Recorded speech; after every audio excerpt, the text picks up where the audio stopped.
Le cornhole est un jeu, un sport passionnant et addictif. Il est facile à jouer et quel que soit votre âge ou votre forme physique, vous pouvez le pratiquer et ce, sur un pied d'égalité. Nous ne sommes pas sûrs de l'origine du cornhole. Il est né probablement au XIVe siècle en Bavière, en Allemagne. Et puis, il a disparu pour réapparaître à la fin du 19e aux États-Unis avec un nom différent, le Fababaga ou le Binsbach-Coit, mais le trou sur la planche était carré. Autour des années 90, aux États-Unis, il devient, sous sa forme actuelle, le cornhole.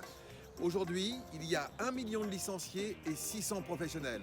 C'est un jeu extrêmement populaire, tout le monde y joue, un peu comme notre pétanque en France.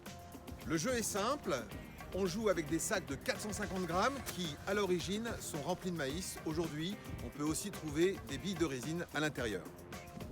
Une planche légèrement inclinée de 120 cm sur 60 cm avec un trou de 15 cm situé sur la partie haute de la planche.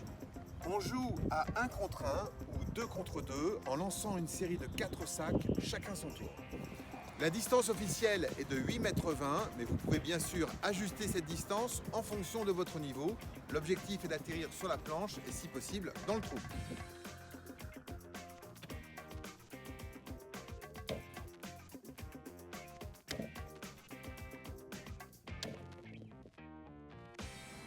Un point sur la planche, 3 points dans le trou.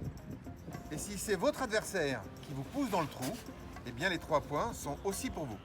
Les roses totalisent 4 points, 3 points dans le trou, 1 point sur la planche. Quant aux rouges, eux, seulement 2 points, avec 2 sacs sur la planche.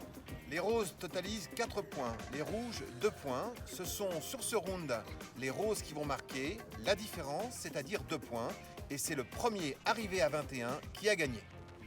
Rendez-vous sur le site de la Fédération française de cornhole, www.ffch.fr. Vous y trouverez tous les renseignements utiles. Alors vous aussi, amusez-vous, venez jouer au cornhole, car ce sport, sans nul doute, deviendra rapidement très populaire en France.